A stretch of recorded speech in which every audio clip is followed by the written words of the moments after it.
All right, savings is not an investment, but you can actually save up for investment. Growing up, I've always been fascinated about finances, about investments, about savings, about how to actually multiply your money, how to protect it, and everything that has to do with finances. So it has always caught my fancy, and I've always been interested in it. I've written a book, a lot of books actually, but I would like to review one of my favorite books. The name is Savings is Not an Investment.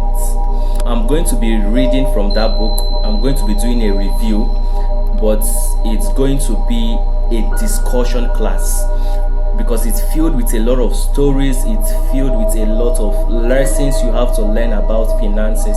It's also part of my personal story, how it all started for me. That's exactly what I'll be doing. So if you're new to this channel, feel free to like, share, so you can always get a notification whenever I come. The name of the book is Saving is Not an Investment. So I know that most of us, we usually have issues with savings. Someone will tell you don't save. Saving, if you're saving your money, your money is actually losing value in the bank. They are not far from the truth. Actually, your money is actually losing value in the bank. But what they fail to tell you, that you can save up for investment. You can actually save up for investment. If you spend all the money that comes into your hands, you won't be able to gather a lot of money that can be able to pay your bills, or that can be able to be focused on a particular investment. So I wrote this book to actually help young people that are being exposed newly to the world of finances. We always have challenges that we cry every day that we don't have money, that the money that they are paying us is not always enough. That's just the thing. I was speaking to a friend. I was like, okay, have you actually started this investment journey? And he said, with this money they're paying is not enough. Then he started listing all the things he pays, the people he gives money. I now noticed that he does not even have a budget.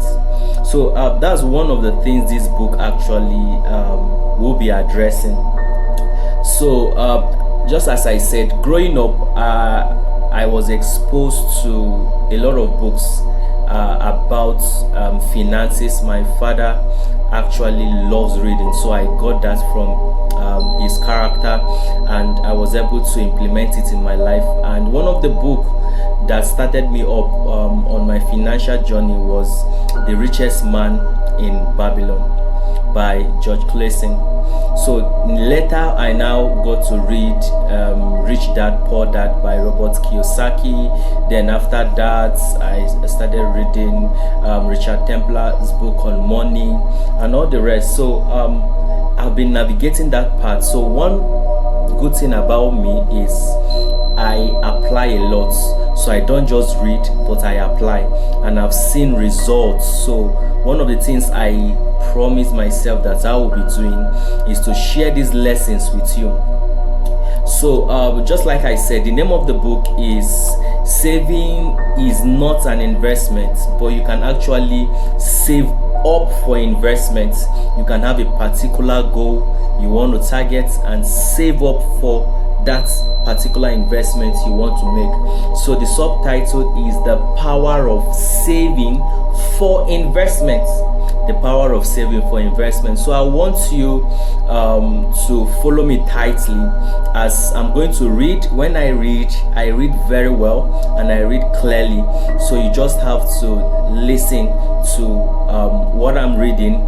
Then at the point I'm going to stop and explain to you. And so we have a conversation, so you can be able to relate with what I'm saying. So one of the things you have to learn, that savings is a habit. Just like you wake up every morning, unconsciously you walk down to your bedroom and you try to pee. Unconsciously you take your toothbrush and you try to wash your mouth. Unconsciously you try to dress up. So you do all those things unconsciously, you understand, because you've been programmed because you've done it over and over and over again. So you've actually been programmed to do all those things. So that those things you're doing is part of you. So savings itself is like a culture. So I'm going to start. If you wish to make more money for yourself in life, then you absolutely must develop the habit of saving your money regularly. It's not all about the amount of money you were able to save, but the discipline and persistence you acquire in the process. So what savings does, apart from, yes, you are having small amount of income. So for me, when I started, I was being paid, that should be 100,000 a month. So what I actually did was I took 20% of the money and I started saving 20% continually. I started saving. It was not enough because I had to actually pay up some bills in school, settle up some of the things I'm supposed to pay off. It was not easy for me. My family was calling, my parents were not feeling fine, my siblings, they were still in school and all the rest. It wasn't easy for me, but I had to develop that discipline, that culture. So unfortunately for most of us, we are reared by parents who had no conception whatsoever of the psychology of habits, and without being aware of the faults, most parents aid and abet their offsprings in the development of spending habits by our own overindulgence with spending money and lack of training in the habit of savings and investment. Most of us didn't grow in a family where we talked about savings. Most of us didn't grow in a family where we talked about investment. Even some of us, if money is being mentioned in our family, it's about fighting. Your dad is actually trying to tell your mom there is no money. Your mom is trying to tell you just manage this one, there is no money. So that's what you've been hearing. You didn't grow up with abundance mentality. You didn't grow up with that mindset that you have more than enough. So there is this lack. You understand? So unconsciously as an adult now, you don't know you are manifesting it, but it's a habit. And those habits you learned while you are actually growing up, the good news is that you can unlearn those habits. So, and these habits of early childhood cling to us all throughout life. Fortunate indeed is the child whose parents have the foresight and the understanding of this value as a character builder of the habit of savings and investment to inculcate these habits in the mind of their children. So some persons, they were actually exposed to this information. Some persons learned finances, some persons learned about businesses, some persons learned about money, some persons learn how to manage, some persons learn how to multiply, some persons learn how to invest. Some family taught this to their kids intentionally, while most 95% of the population were not very intentional about teaching their children about finances. They were not very intentional about designing and creating a life for them by instilling. Why? Because they themselves, they don't know. So that's just what here is actually talking about, that most parents instill this character, this habit in their children, why some don't even, because they are not even aware. So it is a training that yields great reward as they go out there to create their own lives using this great skill to their own advantage. The law of savings states that you should always save more of your money than you spend. Please note that savings are just one of the basic laws of wealth creation. There are other laws you should pay attention to get stability in your pursuit of wealth and success. That's exactly. So savings is just parts of savings is just part of the whole lump, whereby we have a lot of laws of wealth creation. So savings is part of it. We have the law of savings, we have the law of relationship, we have the law of investments, we have a lot of laws that can help you become wealthy and stay wealthy. You understand? So why I'm focusing on this, I'm trying to show you some of the challenges that might come as a result of you trying to save, trying to put funds together so you can be able to have a worthy investment you can invest in. So this law is the foundation for everyone who wants to make more money and sustain it over a very long time. Give an average man $100 that he did not contemplate receiving. Then watch his next move. He will begin to conjugate in his own mind on how to spend the money. That's what most people do. They don't know anything about spending. So recently I went to a particular facility to supervise. So I was just very happy with what they were actually doing there, and I just decided to just give a little stipend to some of them that were working there. The first thing that came into their mind is what? Spending. They just went straight to where they want to buy something, bought the thing, and that money just vanished. They were not thinking savings. They were not thinking investments. They were not thinking, how can I multiply this money that I have? That is some of the challenges that we have with people, because they are being programmed that the only thing they know about money is spend. How can I spend this money? No financial intelligence, no financial discipline, nothing at all. So that's what here is actually saying, that most people, what they know is actually how to spend the money.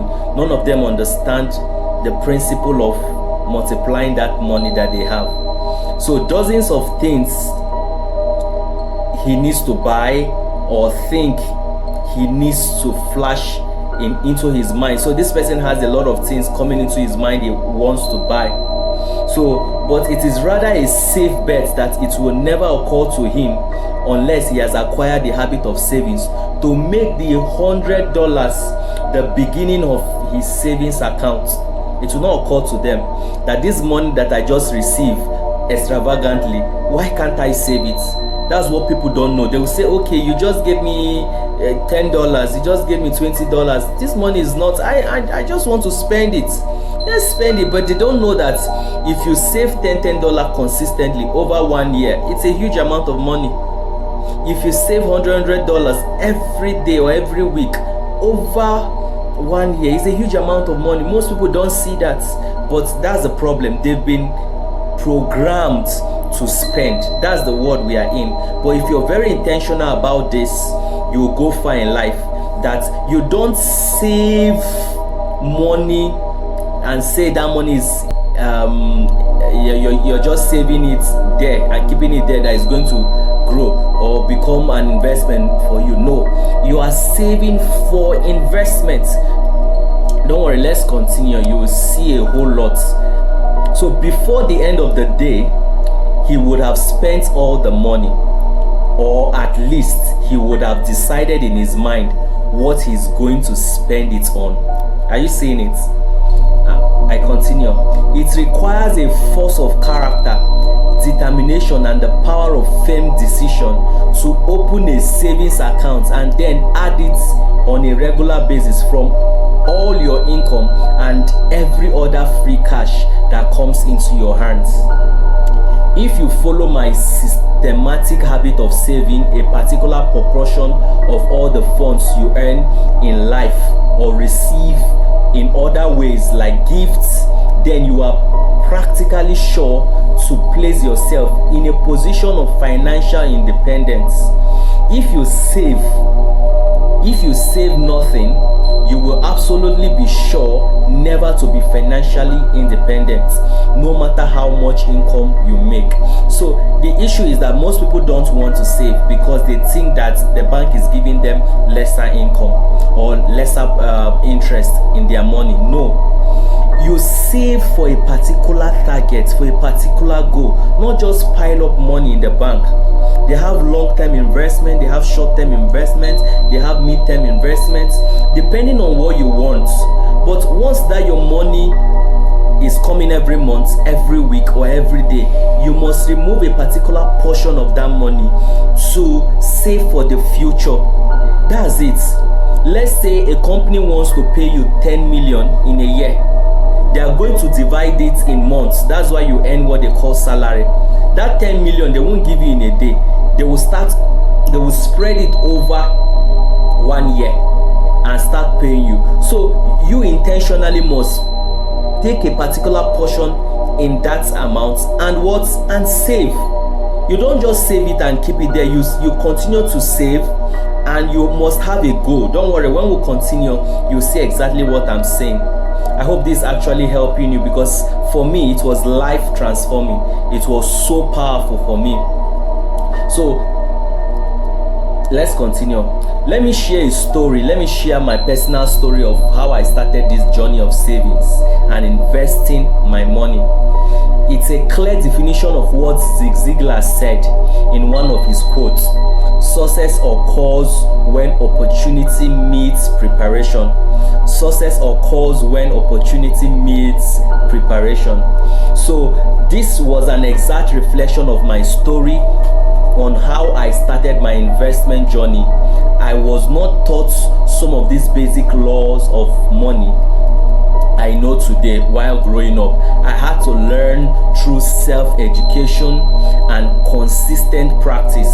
I decided early in life to start saving after reading the book The Richest Man in Babylon. In the next video, I'm going to start the part 2 of this my amazing book, Saving is Not an Investment. If you've not gotten it, you can go to Amazon and get this book, or you go to Kobo Writing Life and actually get it, or just everywhere, type it online. Savings is Not an Investment by